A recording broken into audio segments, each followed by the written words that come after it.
이 배은망덕한 놈을 당장 끌어내거라. 꽝 하며 문이 닫혔습니다. 19살 소녀는 아무것도 보이지 않는 눈으로 대문을 나서는 순간이었습니다. 그때 도련님을 부르며 여종 순둥이가 달려 나오자 도련님이 순둥이에게 말하였습니다. 들어거라. 나는 이제 쫓겨난 장님이야.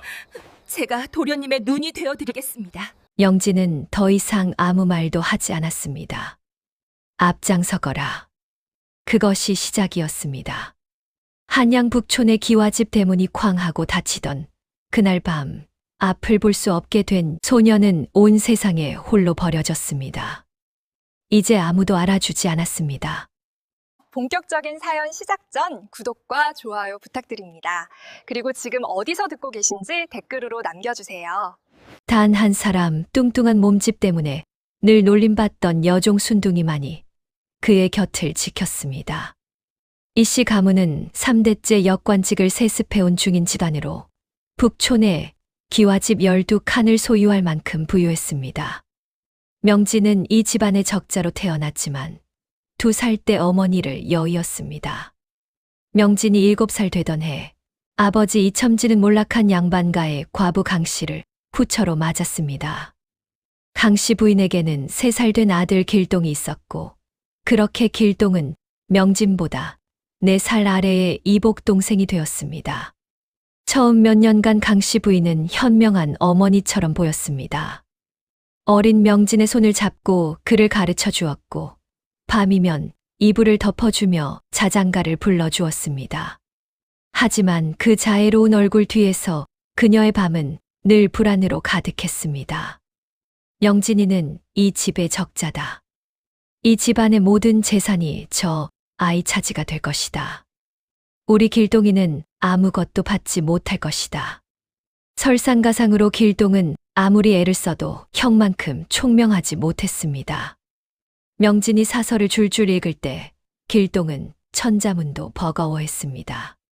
강씨 부인의 불안은 점점 도끼로 변해갔습니다. 그 도끼는 이윽고 행동으로 이어졌습니다. 명진이 17이 되던 해봄, 아버지 이첨지는 평안도 친척 댁으로 석 달 길을 떠났습니다. 강씨 부인은 그날 밤 은밀히 약방의 불량한 의원을 찾아갔습니다. 사람을 죽이지 않으면서도 쓸모없게 만들 방법이 없겠습니까? 의원은 은자 30냥의 독초 가루를 건네주었습니다. 매일 조금씩 음식에 섞으면 흔적 없이 시력을 빼앗는 것이었습니다. 강씨 부인은 직접 명진의 식사를 챙긴다는 명목으로 주방을 장악했습니다. 명진은 그런 속내도 모른 채 매일 정성스레 약과 음식을 가져오는 계모의 손을 더듬어 잡으며 말했습니다. 어머님, 매일 이렇게 귀한 약재를 넣어주시니 송구합니다. 얼른 나아서 효도하겠습니다.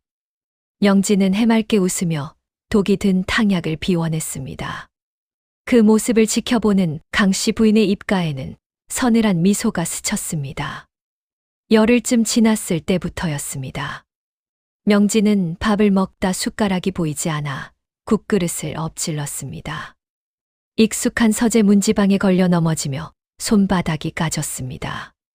거울 앞에 섰는데 자신의 얼굴이 보이지 않아 손으로 더듬어 코와 눈을 확인해야 했습니다.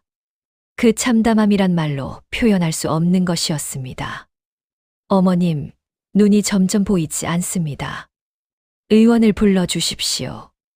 강씨 부인은 태연하게 대꾸했습니다. 공부를 너무 많이 하셔서 그렇습니다. 좀 쉬십시오. 한 달이 채 되기 전 명진의 세상은 완전한 어둠에 잠겼습니다. 뒤늦게 불려온 의원들은 고개를 갸우뚱할 뿐이었습니다. 원인을 알 수 없는 안질입니다. 명진이 앞을 보지 못하게 되자 강씨 부인과 길동은 본격적으로 계획을 실행했습니다. 길동은 어머니의 지시대로 형의 필체를 흉내내어 가짜 장부를 만들었습니다. 글씨는 삐뚤빼뚤하고 서툴렀지만 그것마저 계산된 것이었습니다. 사흘 후 평안도에서 돌아온 이첨지는 강씨 부인의 울음소리와 함께 집안이 뒤집혀 있는 것을 보았습니다. 금고에서 은자 300냥이 사라졌고 명진의 방에서 수상한 장부가 발견된 것이었습니다. 이서방은 떨리는 손으로 장부를 쥐었습니다. 글씨는 엉망이었으나 분명 명진의 필체와 닮아 있었습니다. 명진아, 이것이 정말 내가 한 일이냐? 아버님, 억울합니다. 저는 앞이 보이지 않습니다. 어떻게 이런 장부를 만들 수 있겠습니까? 강씨 부인이 명진이 몰래 이첨지에게 속삭였습니다. 서방님, 보십시오.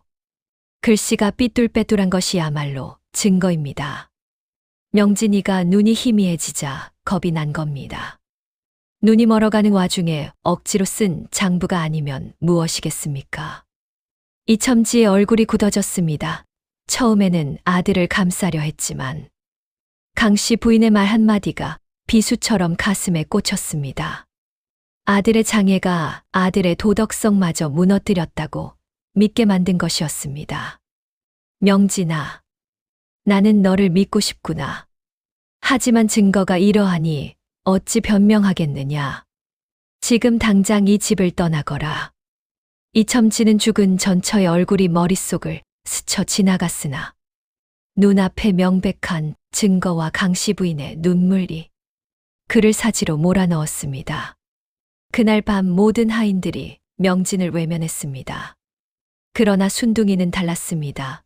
순둥이는 가문에서 가장 천대받는 여종이었습니다. 뚱뚱한 몸 때문에 늘 놀림받았고 험한 일만 도맡아 했습니다. 하지만 명진만은 달랐습니다. 그는 순둥이를 언제나 다른 하인들과 똑같이 대해 주었습니다. 수고했다는 말 한마디, 명절마다 똑같이 건네는 떡 한 조각. 순둥이는 그것을 한 번도 잊은 적이 없었습니다. 오래전 일이었습니다. 순둥이가 실수로 귀한 도자기를 깨뜨려 매질을 당할 뻔했을 때 어린 명진이 앞으로 나서며 말했습니다. 제가 그랬습니다. 순둥이는 아무 잘못이 없습니다. 그날의 기억이 순둥이의 가슴 속에 새겨져 있었습니다. 평생을 함께한 하인들조차 등을 돌린 그때 여종 순둥이가 명진의 앞을 막아섰습니다. 과거 명진이 도자기를 깨뜨린 순둥이의 죄를 대신 뒤집어서 주었던 그날 이후 순둥이에게 명진은 목숨을 바칠 주인이었습니다. 이제 그에게 남은 것은 끝을 알 수 없는 어둠, 그리고 곁에 선 여종의 거친 숨소리뿐이었습니다. 명진은 소리 없이 눈물을 흘렸습니다. 온 세상이 자신을 버렸지만 이 천한 여종만이 자신을 믿어주었습니다. 고맙구나, 순둥아. 하지만 가문에 남아 있어라. 아닙니다, 도련님. 제 등이 튼튼합니다. 도련님을 업고라도 어디든 가겠습니다. 그렇게 명진과 순둥이는 대문을 나섰습니다. 눈먼 소년과 뚱뚱한 여종, 두 사람의 기나긴 여정은 그렇게 시작되었습니다. 산을 넘고 들을 지나 두 사람이 찾아든 곳은 깊은 산속 외딴 폐가였습니다. 지붕 한쪽이 내려앉고 문짝이 떨어져 나간 낡은 집이었지만 순둥이는 조금도 주저하지 않았습니다. 명진의 손을 조심스럽게 잡아 처마 아래 앉혀두고는 곧장 팔을 걷어붙였습니다. 도련님, 잠시만 기다려 주십시오. 순둥이의 뚱뚱한 몸집은 평생 사람들의 놀림감이었습니다. 하지만 그 몸집 안에는 여느 장정도 따라오기 힘든 힘과 근성이 숨어 있었습니다. 쓰러진 문짝을 번쩍 들어 제자리에 끼워 넣었고 마당에 뒹굴던 장작을 단숨에 패어 쌓았습니다. 해가 기울기 전에 폐가는 두 사람이 겨우 몸을 누일 수 있는 보금자리가 되었습니다. 그날 밤 차가운 산바람이 틈새로 스며드는 방 안에서 명진은 무릎을 끌어안고 앉아 있었습니다. 눈앞은 여전히 칠흑 같은 어둠이었습니다. 3대를 이어온 집안의 적자가 이제 산속 폐가에서 여종 하나에게 의지하고 있었습니다. 순둥아. 예, 도련님. 내가 왜 나를 따라왔느냐. 가문에 남아 있었다면 이런 고생은 하지 않아도 되었을 텐데. 순둥이는 잠시 말이 없었습니다. 그러다 조용히 입을 열었습니다. 그때 제 목숨을 구해주시지 않았습니까? 그것으로 충분합니다. 명진은 아무 말도 하지 못했습니다. 이튿날부터 순둥이의 하루는 해가 뜨기 전에 시작되었습니다. 장터까지는 산길로 2시간이 넘는 거리였습니다. 순둥이는 새벽 어스름에 일어나 산에서 캔 약초와 나무를 등짐에 짊어지고 홀로 길을 나섰습니다. 장터에서 약초를 팔아 마련한 돈으로는 명진의 약값을 충당했고 남은 돈은 한 푼도 허투루 쓰지 않고 종이와 붓을 사는데 보탰습니다. 도련님, 오늘은 붓 2자루를 마련했습니다. 명진은 손끝으로 붓대를 더듬으며 쓴웃음을 지었습니다. 앞이 보이지 않으니 붓이 있어봤자 무슨 소용이냐 싶었습니다. 하지만 순둥이는 포기하지 않았습니다. 도련님, 예전에 외우셨던 것들이 있으시지 않습니까? 말씀해 주십시오. 제가 글자를 짚어가며 맞는지 확인해 드리겠습니다. 그것은 기묘하고 처절한 공부였습니다. 명진이 기억을 더듬어 사서의 구절을 낭송하면 순둥이가 책장을 손가락으로 짚어가며 글자의 모양을 대조했습니다. 그를 유창하게 아는 여종이 아니었지만 글자의 생김새를 하나씩 맞춰가며 명진의 기억이 맞는지 틀린지를 확인해 주었습니다. 순둥이가 이 글자는 모양이 다릅니다 라고 말하면 명진은 기억을 다시 짚고 수정했습니다. 밤마다 그 소리가 폐가를 채웠습니다. 명진의 낭송 소리와 순둥이의 더듬거리는 대조 소리가 어우러지며 두 사람만의 공부가 깊어져 갔습니다. 갈라진 목소리로 경전을 외우는 명진의 낭독 소리와 책장을 넘기며 글자 모양을 확인하는 순둥이의 거친 손가락 소리가 적막한 산속의 밤 공기를 팽팽하게 채웠습니다. 보이지 않는 글자를 허공에 붙잡으려는 두 사람의 사투는 매일 밤 촛불이 다 타버릴 때까지 멈추지 않았습니다. 그러던 어느 날이었습니다. 약초를 캐러 간 절벽 언저리에서 순둥이가 발을 헛디뎠습니다. 축축한 이끼가 미끄러졌고 몸이 가파른 비탈을 굴러 내려가며 팔과 무릎이 바위에 부딪혔습니다. 다행히 굵은 나무 밑동에 걸려 멈추었지만 온몸이 만신창이었습니다. 해가 한참 기울도록 순둥이가 돌아오지 않자 명진은 불안해지기 시작했습니다. 지팡이를 더듬으며 문 밖으로 나와 귀를 기울였습니다. 먼 산길 쪽에서 느리고 질질 끄는 듯한 발소리가 들려왔습니다. 순둥아? 예, 도련님. 왔습니다. 그 목소리가 예사롭지 않았습니다. 명진이 손을 뻗자 순둥이의 옷자락이 잡혔습니다. 만져보니 흙투성이었고 손등에는 핏기가 느껴졌습니다. 내가 다쳤구나. 어서 약초즙을 발라야겠다. 명진은 손을 더듬어 약사발을 찾았습니다. 순둥이를 눕히고 상처 부위에 약초즙을 발라주려 했습니다. 하지만 손끝은 자꾸 허공을 맴돌았습니다. 어디가 상처인지 보이지 않았습니다. 실수로 멍든 부위를 손으로 눌러버렸고 순둥이가 윽 하고 신음을 삼켰습니다. 명진의 손이 멈추었습니다. 그는 약사발을 힘없이 내려놓았습니다. 손바닥이 부들부들 떨렸습니다. 내 눈이 멀어 너를 치료조차 제대로 할 수 없구나. 목소리가 갈라졌습니다. 나를 위해 절벽을 오르다 다친 사람 앞에서 나는 아무것도 할 수 없다. 내가 짐승보다 못한 놈이다. 순둥이는 떨리는 손을 들어 명진의 손을 잡았습니다. 도련님, 그런 말씀 마십시오. 저는 괜찮습니다. 괜찮지 않다. 내가 괜찮지 않다는 것을 나는 손끝으로도 느낀다. 그날 밤 순둥이는 끙끙 신음하며 뒤척였습니다. 명진은 잠을 이룰 수 없었습니다. 손을 더듬어 물을 떠다 순둥이의 이마를 닦아주었습니다. 열이 오른 이마가 그의 손바닥에 닿았습니다. 순둥이는 단 한 번도 힘들다고 말하지 않았습니다.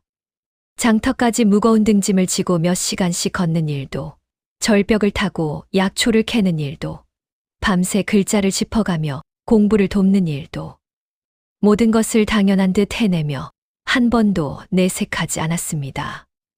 명진은 순둥이의 거칠어진 손을 두 손으로 꼭 쥐었습니다. 순둥아, 내 반드시 과거에 급제하겠다. 눈이 보이지 않아도 이 몸이 다 닳아 없어져도 그리하여 평생 내 은혜를 갚겠다. 이것이 내 맹세다. 순둥이는 열이 오른 얼굴로 가만히 웃었습니다. 도련님께서 그 말씀만 해주시면 저는 됩니다. 이래가 지났습니다. 순둥이는 언제 다쳤냐는 듯 다시 일어났습니다. 그리고 명진도 다시 일어났습니다. 다만 이번에는 달랐습니다. 순둥이가 구해온 탕약은 기력을 되살려 주었지만 눈은 끝내 열리지 않았습니다. 희미한 빛의 윤광만 어른거릴 뿐 글자는 여전히 보이지 않았습니다. 처음에는 절망했습니다. 눈이 보이지 않는데 어떻게 과거를 볼 수 있단 말인가. 하지만 명진은 이를 악물었습니다. 눈이 보이지 않으면 마음의 눈으로 읽겠다. 그날부터 명진은 종이가 아까워 흙바닥에 나뭇가지로 글을 썼습니다. 손가락으로 직접 흙 위에 획을 그었습니다. 처음에는 삐뚤었지만 100번, 1000번을 반복하자 손끝이 글자의 획순을 기억하기 시작했습니다. 손가락 마디가 터지고 피가 맺혔습니다. 순둥이는 그 피 묻은 손을 호호 불어주며 밤새 곁을 지켰습니다. 도련님, 손에서 피가 납니다. 이제 그만하십시오. 괜찮다. 내가 절벽에서 흘린 피에 비하면 아무것도 아니다. 손가락 마디가 터지고 피가 맺혔지만 명진은 멈추지 않았습니다. 수만 번 반복된 붓질과 손짓에 이제 그의 몸은 글자의 획순을 스스로 기억해냈습니다. 보이지 않는 눈 대신 그의 열 손가락이 세상의 지혜를 빨아들이는 새로운 눈이 된 것입니다. 그렇게 산속 폐가의 밤은 깊어갔습니다. 문틈으로 들어오던 칼바람이 잦아들고 얼어붙었던 땅에서 파릇한 새싹이 돋아났습니다. 다시 무더운 여름의 매미 소리가 지나고 낙엽이 마당을 채울 때까지 계절이 몇 번을 바뀌어도 명진의 결기와 순둥이의 헌신은 폐가에 머무는 달빛처럼 변함없이 깊어만 갔습니다. 그렇게 3번의 겨울이 지나고 4번째 봄꽃이 폐가 마당에 흐드러졌습니다. 명진의 손가락 끝은 딱딱한 굳은 살로 덮였고 순둥이의 집시는 수십 켤레가 닳아 없어졌습니다. 이제 명진은 붓을 들지 않고도 마음의 눈으로 세상의 모든 글자를 읽어 내려갈 수 있게 되었습니다. 어느 날 순둥이는 산자락을 돌다 눈에 익은 풀 하나를 발견했습니다. 집을 나오기 전 부엌에서 몇 번 본 듯한 풀이었는데 이상하게 마음에 걸렸습니다. 다음 장터길에 그 풀을 뜯어 품에 품고 약재상 노인을 찾아갔습니다. 어르신, 이 풀이 무엇인지 아십니까? 약재상 노인은 풀을 보자마자 손을 내저었습니다. 이걸 어디서 구했느냐? 이건 독초야. 또 조금씩 먹으면 시력을 빼앗고 온몸을 망가뜨리지. 순둥이의 얼굴이 굳었습니다. 해독할 방법은 없습니까? 노인이 한참 수염을 쓸더니 천천히 입을 열었습니다. 방법이 아주 없진 않다. 저 북쪽 절벽 끝에 광명초라는 풀이 자라는데 그걸 다려 먹이면 독을 풀 수 있다. 허나 목숨을 걸어야 한다. 순둥이는 그날 바로 북쪽 절벽으로 향했습니다. 노인이 말리는 소리가 등 뒤로 멀어졌습니다. 절벽은 노인의 말 그대로였습니다. 손바닥이 찢어지고 무릎에서 피가 흘렀습니다. 한 번은 발이 미끄러져 허공에 몸이 매달렸고 있는 힘을 다해 바위를 붙잡았을 때 손톱 2개가 뽑혀 나갔습니다. 그래도 멈추지 않았습니다. 절벽 끝 좁은 바위 틈에 뿌리를 내린 광명초 한 줄기를 발견했을 때 순둥이는 눈물이 났습니다. 폐가로 돌아와 순둥이는 독초와 해독약을 함께 명진의 손에 쥐어 주었습니다. 도련님의 눈을 앗아간 독초입니다. 누군가 의도적으로 드신 음식에 섞은 것입니다. 명진의 손이 잎사귀를 천천히 쥐었습니다. 계모가 직접 차려주던 밥상이 떠올랐습니다. 그 자애로운 얼굴이, 그 모든 것이 계획된 것이었음을 이제 의심의 여지 없이 알 수 있었습니다. 순둥이는 독초 주머니를 조심스럽게 천에 싸서 따로 보관했습니다. 언젠가 쓸 날이 올 것이라는 생각이었습니다. 순둥아, 나는 반드시 과거에 급제할 것이다. 그것만이 저들에게 진실을 밝힐 수 있는 길이다. 광명초 탕약은 그날 밤부터 다려졌습니다. 20날째 되던 아침, 명진의 눈앞에 희미한 빛이 어른거렸습니다. 한 달이 지나자 사람의 형체가 보이기 시작했고, 2달이 지나자 글자의 윤곽이 흐릿하게 남아 눈에 들어왔습니다. 그리고 어느 날 명진의 눈에 처음으로 또렷하게 보인 것은 순둥이의 손이었습니다. 절벽을 오르며 찢어진 상처, 매일 장작을 패며 굳어진 손바닥, 뽑혀나간 손톱 자리마다 새로 돋은 살. 명진은 그 손을 2 손으로 감싸 쥐었습니다. 내 눈을 뜨게 한 것은 약초가 아니라 너의 정성이다. 이 은혜는 평생을 살아도 다 갚지 못할 것이다.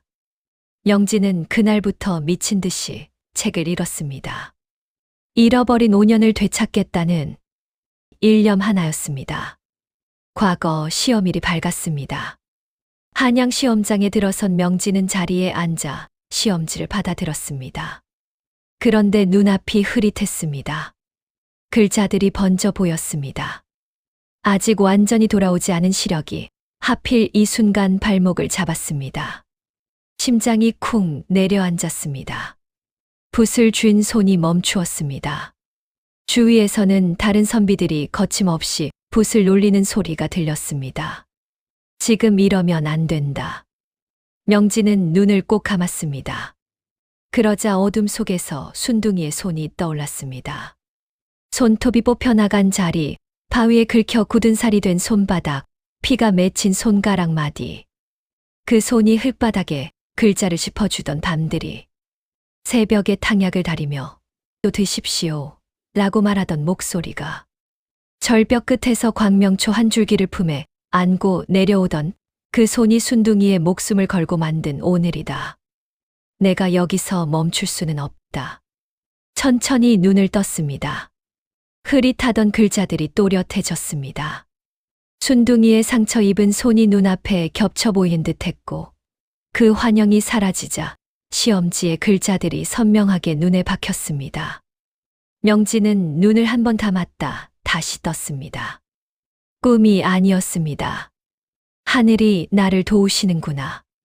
붓을 든 손이 흔들리지 않았습니다. 5년간 어둠 속에서 새기고 또 새겼던 글자들이 거침없이 쏟아졌습니다. 심사관들이 답안지를 손에 들고 서로 눈을 마주쳤습니다. 장원 급제였습니다. 명진이 과거에 급제했다는 소식은 바람보다 빠르게 북촌으로 전해졌습니다. 강씨 부인의 얼굴에서 핏기가 가셨습니다. 길동도 다리에 힘이 풀렸습니다. 2 사람은 서둘러 방문을 걸어 잠그고 목소리를 낮췄습니다. 하지만 낮춘 목소리는 이내 높아졌습니다. 이게 다 어머니 때문입니다. 독초를 쓰자고 하신 분이 누굽니까? 무슨 소리냐, 장부를 위조한 것은 내가 직접 한 일이 아니냐. 어머니가 시키셔서 저는 시키는 대로 했을 뿐입니다. 나는 너를 위해 한 것이다. 배은망덕한 놈. 그때 방문이 열렸습니다. 강씨 부인이 화들짝 몸을 돌리며 눈물을 짜냈습니다. 서방님, 마침 잘 오셨습니다. 저희가 지금 명진이 이를 어찌하면 좋을지 걱정하고 있었습니다. 그 아이가 어떻게 과거를 보았는지, 혹시 부정이 있었던 것은 아닌지. 길동도 재빨리 거들었습니다. 아버님, 저도 이상하다 생각했습니다. 눈먼 사람이 어찌 과거를 볼 수 있겠습니까? 분명 누군가의 도움이.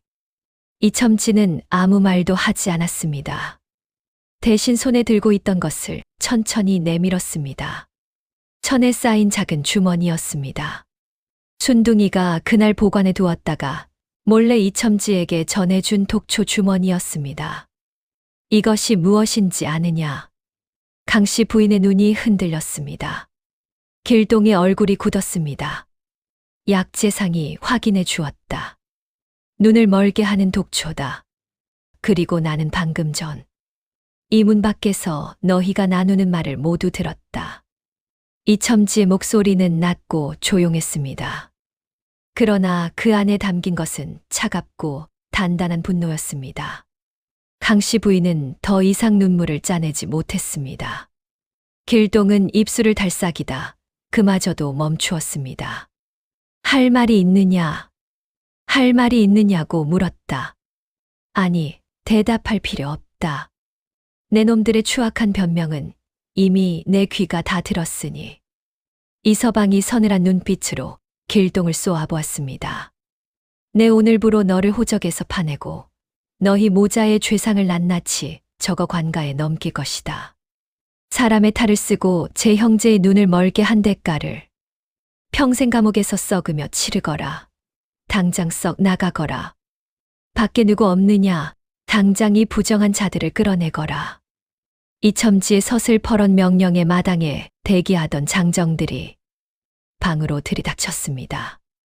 강 씨 부인이 비명을 지르며 버텼지만 화려한 비단 치마는 흘바닥에 끌려 엉망이 되었습니다. 이거 놓아라. 내가 이 집 안주인이다. 길동아, 아버님께 빌어라. 하지만 길동은 이미 겁에 질려 제 어머니조차 외면하고 있었습니다. 5년 전 명진이 보찜 하나 달랑 메고 쫓겨났던 그 대문 밖으로 이번에는 두 모자가 개처럼 끌려나가 내동댕이 쳐졌습니다. 이번에는 강 씨 부인과 길동이 그 문 밖으로 쫓겨난 것입니다. 명진을 모함에 쫓아낸 자들이 이제 그 자리에 서게 된 것이었습니다. 악을 행하면 그 악이 결국 자기에게 돌아온다는 것을 두 사람은 그제야 알았습니다. 하지만 이미 늦었습니다. 금이 환영한 명진 앞에 이첨지가 무릎을 꿇었습니다. 명진아, 아비의 눈이 멀어 너를 알아보지 못했다. 그 죄는 평생을 살아도 씻을 수 없을 것이다. 눈물이 주름진 뺨을 타고 흘렀습니다. 명진은 천천히 무릎을 꿇어 아버지와 눈을 마주쳤습니다. 아버님, 저는 지금 볼 수 있습니다. 그것으로 충분합니다. 아버지와 아들이 서로를 끌어안았습니다. 그 모습을 멀리서 바라보던 순둥이는 소매로 눈가를 훔치며 슬그머니 몸을 돌렸습니다. 자신이 나설 자리가 아니라는 듯이 그때 순둥아, 명진이 아버지의 품에서 몸을 일으키며 불렀습니다. 순둥이의 발이 멈추었습니다. 명진이 다가와 순둥이 앞에 섰습니다. 그리고 아버지를 향해 말했습니다. 아버님, 순둥이가 없었다면 오늘의 저도 없었습니다.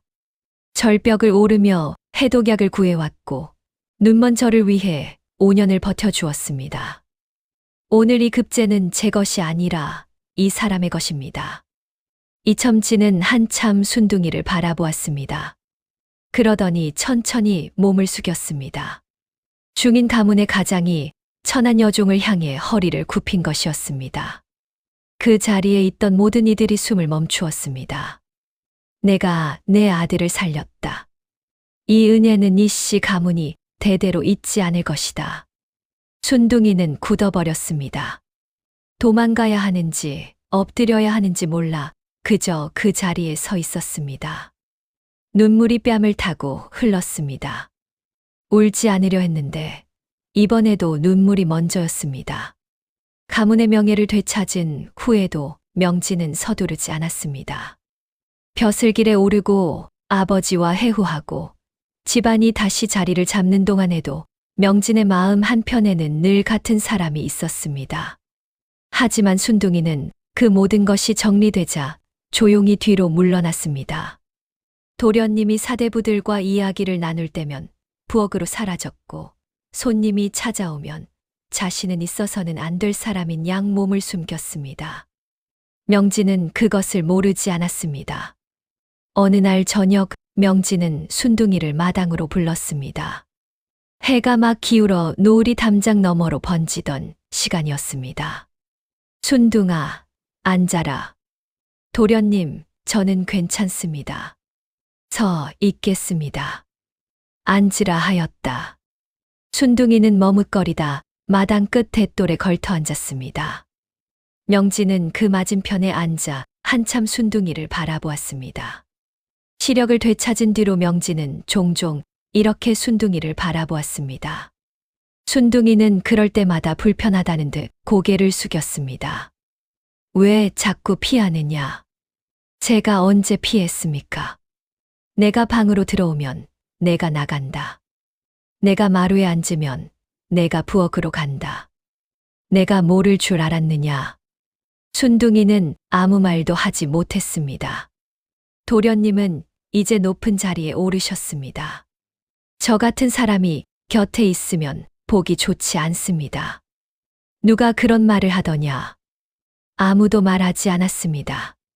그냥 제가 압니다. 명진은 천천히 일어났습니다. 그리고 순둥이 앞에 무릎을 꿇었습니다. 순둥이가 화들짝 몸을 일으키려 했습니다. 또 도련님, 이러시면 아니 됩니다. 어찌 제 앞에 앉아라. 낮고 단단한 목소리였습니다. 순둥이는 그 자리에서 굳어버렸습니다. 명진이 순둥이의 손을 두 손으로 감싸 쥐었습니다. 절벽을 오르며 찢어진 상처가 굳은 살이 된 손, 장작을 패고 약초를 캐며 거칠어진 손, 매일 새벽 탕약을 다리며 대인 자국이 남은 손. 명진은 그 손을 천천히 들어 이마에 가져다 댔습니다. 내가 어둠 속에 갇혀 절망할 때 나를 업고 세상을 보여준 이는 오직 순둥이 너뿐이었다. 순둥이의 눈이 흔들렸습니다. 너의 듬직한 등이 아니었다면 나는 진작에 쓰러졌을 것이다.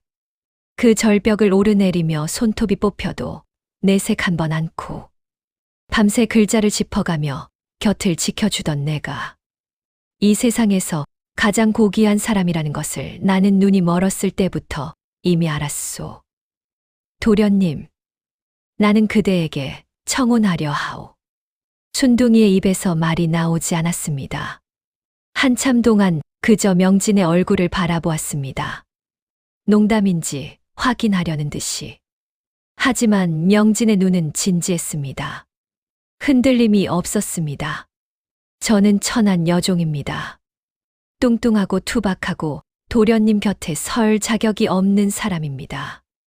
그 말은 내가 판단할 일이오. 세상이 비웃을 것입니다. 세상이 그대를 비웃는다면 내가 세상을 설득하면 돼요. 저는 정말로 못생겼습니다. 명진이 처음으로 웃었습니다. 환하고 따뜻한 웃음이었습니다. 순둥이의 눈에서 눈물이 떨어졌습니다. 명진이 아버지에게 뜻을 밝힌 날, 이첨지는 한참 동안 말이 없었습니다. 중인 가문의 아들이 여종과 혼례를 올린다는 것은 세상이 용납하지 않는 일이었습니다. 손가락질이 뒤따를 것이고 가문의 체면에 흠이 생길 것이었습니다. 하지만 이첨지는 기억했습니다. 순둥이가 전해준 독초 주머니를, 그 찢어지고 굳은 살 박인 손을, 그리고 아들이 처음 눈을 떴을 때 가장 먼저 찾은 것이 누구였는지를. 그 아이가 없었다면 너도 없었다. 이서방은 길게 한숨을 내쉬었습니다. 허락한다. 혼례 소식은 삽시간에 퍼져나갔습니다. 세간에서는 수군거렸습니다. 장원 급제한 선비가 천한 여종과 혼례를 올린다니 제정신이냐고. 하지만 명진은 개의치 않았습니다. 오히려 혼례 전날 고을 사람들이 모인 자리에서 당당히 선언했습니다. 내가 오늘 이 자리에 설 수 있는 것은 내 재주 때문이 아닙니다. 눈먼 나를 위해 5년간 절벽을 오르며 해독약을 구해온 이가 있기 때문입니다. 이 사람이 없었다면 저는 산속 폐가에서 쓰러졌을 것입니다. 오늘의 급제도, 오늘의 영광도 모두 이 사람의 것입니다. 고을이 조용해졌습니다. 수군거리던 이들이 순둥이를 다시 바라보았습니다. 뚱뚱하고 투박한 여종이었습니다. 하지만 그 얼굴에는 무언가가 있었습니다. 오랜 고생과 헌신이 만들어낸 세상 어떤 미인도 흉내낼 수 없는 단단하고 따뜻한 빛이 혼례는 온 고을의 축복 속에 치워졌습니다. 명진은 순둥이의 거친 손을 소중히 맞잡고 혼례 서약을 올렸습니다. 순둥이는 생전 처음 비단옷을 입었습니다. 어울리지 않을 것이라 생각했는데 이상하게도 그 어느 신부보다 빛이 났습니다. 오래 참아온 눈물이 마침내 기쁨의 눈물로 쏟아졌기 때문이었습니다. 울지 마오. 명진이 조용히 말했습니다. 이제부터는 내가 그대의 눈이 되어줄 것이요. 그대가 내 눈이 되어준 것처럼. 순둥이가 웃었습니다. 처음으로 아무것도 숨기지 않고 웃었습니다. 훗날 사람들은 두 사람의 이야기를 이렇게 전했습니다. 눈먼 도련님을 정승으로 만든 것은 그의 재주가 아니라 뚱보 여종의 피땀 어린 사랑이었다고. 가장 어두운 시절에 맺어진 신뢰가 가장 밝은 사랑이 되었다고. 그리고 두 사람은 평생을 서로의 등불이 되어 세상 어떤 부부보다 행복하게 살았다고. 그 이야기는 오늘날까지 전해집니다. 마음이 고운 사람이 진정한 미인이라는 것을, 가장 힘든 자리를 함께 견딘 사람이 가장 소중한 사람이라는 것을 말입니다.